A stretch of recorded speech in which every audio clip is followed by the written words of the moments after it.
تو حضور کے بالفعل جو آپ کا مشن ہے اس میں شروع میں انذار غالب ہے. وہ تو اب جب کچھ لوگوں نے تسلیم کیا، کچھ لوگ ایمان لائے، کچھ لوگ قریب آئے، کچھ تربیت میں سے گزر رہے، انہیں بشارت دیتے تھے.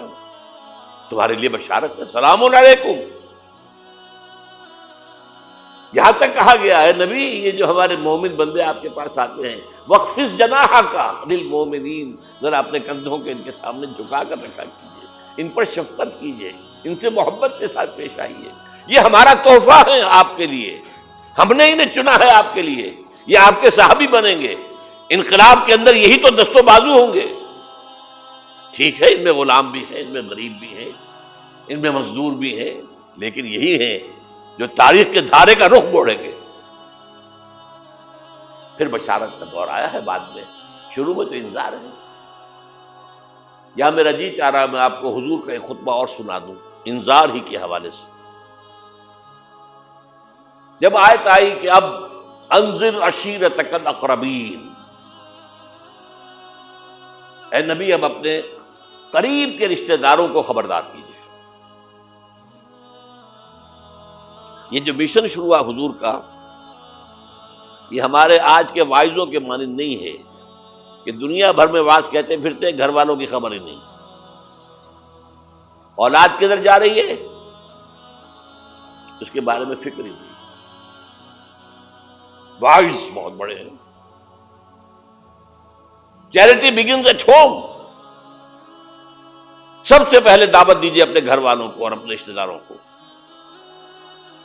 وانذر عشیرتک الاقربین. تو حضور نے حکم دیا حضرت علی کو رضی اللہ تعالی عنہ، علی ایک دعوت طعام کا بندوبست کرو اور سب بنی ہاشم کو بلا دو. بنو ہاشم میں زیادہ قریبی رشتہ دار. یہ آپ کو معلوم ہونا چاہیے کہ جیسے ہمارے ہاں ایک قبیلہ ہوتا وٹو قبیلہ، اب وٹو میں مانے کے، لالے کے، شامد کے یہ ہوتے ہیں نا، پھر ان میں خاندان ہوتے ہیں. کوئی شاہ محمد تھا اس کی اولاد جو ہے وہ شامد کے ہو گئی، لالا کوئی ہوگا لالے کے ہو گئے، مانے کے ہو گئے، لیکن ہے سب وٹو. اسی طرح مکے میں بسنے والے تھے سب قریش. کوئی وہ جو ہے بنو ہاشم، کوئی بنو امیہ، کوئی بنو عدی، کوئی بنو تیم، لیکن سب کے سب کون تھے؟ قریش. اس میں جو گھرانہ تھا جس سے حضور سے وہ بنو ہاشم تھے. تو اقربین کہا نا اپنے قریبی رشتہ داروں کو. کھانا کھلایا، اس کے بعد آپ کھڑے ہوئے. ابو لہب نے تاڑ لیا کہ ابھی ہمارے سامنے اپنی دعوت رکھیں گے. وہ تو چونکہ ایک دیوار بیچ کا پڑوسی تھا اور دشمن تھا، سگا چچا ہونے کے باوجود بدترین دشمن. اس نے شور مچایا، ہوٹنگ کی، اور کسی نے بات نہیں سنی اور یہ کوشش ناکام ہو. چند دن کا بیچا دے کر آپ نے صلی اللہ علیہ وسلم پھر کہا علی دوبارہ ذرا کھانے کا اہتمام کرو. پھر بلایا، پھر کھانا کھلایا. میں کہا کرتا ہوں کہ اب کچھ شرم آ گئی ہوگی کہ 2 دفعہ روٹی کھا لی ہے تو کم سے کم ان کی بات تو سن لو. یہ خطبہ جو دیا ہے حضور نے صلی اللہ علیہ وسلم، عظیم ترین خطبہ، جامع ترین خطبہ. لیکن مجھے عجیب ہے، یہ محسوس ہوتا ہے کہ ہمارے ہاں احادیث کی کتب میں میرے علم کی حد تک یہ موجود نہیں ہے. مجھے یہ خطبہ ملا ہے نہج البلاغہ سے، اہل تشیع کی جو اہم ترین کتاب سمجھ لیجیے. حضرت علی کے خطوط، خطبات، حضور کی حضرت علی کے اشعار بحیثیت خلیفہ جو آپ کے فرامین، یہ سب جمع کیے گئے ہیں نہج البلاغہ. اس میں یہ خطبہ، اس میں ایک چیپٹر ہے خطبات نبوی، اس میں یہ پہلا خطبہ. ایک ایک لفظ جو ہے حکمت کا موتی ہے. آپ کھڑے ہوئے، ان الرائد لا یکذب اہلہ. دیکھو لوگوں، کسی قافلے کا رہنما کبھی اپنے قافلے والوں کو دھوکہ نہیں دیا کرتا. کیا بتایا کہ میں اس قافلہ انسانیت کا رہنما بنا کر بھیجا گیا.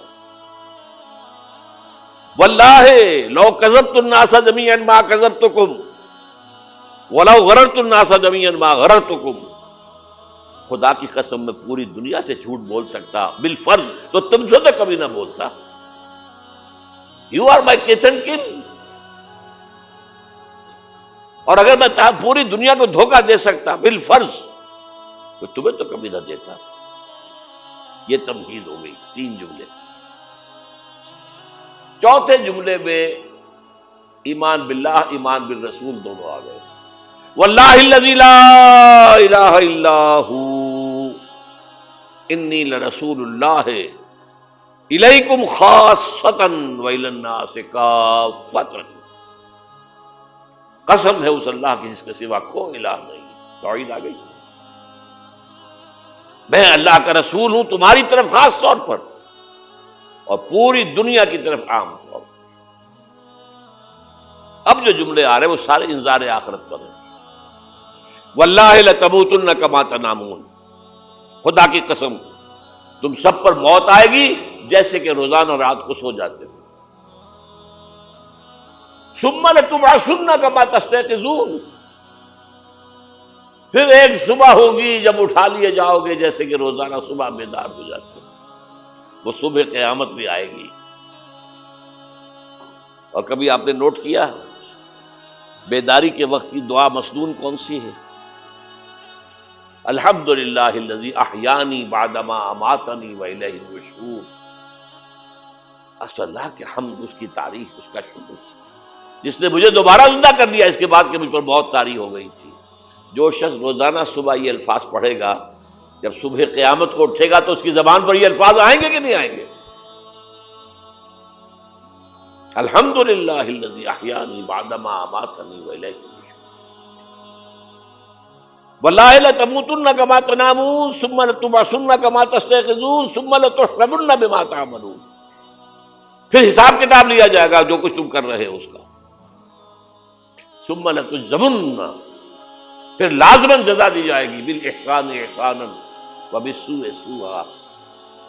اچھائی کا اچھا بدلہ، برائی کی بری سزا. وانھا لجنۃ وبدا او لنار ابدا. اور وہ کیا ہے؟ یا ہمیشہ ہمیشہ کے لیے جنت اور یا ہمیشہ ہمیشہ کے لیے آگ. اللہ اسے ہمیں بچائے. سبحی نفسی وصلی عند سطر العادیات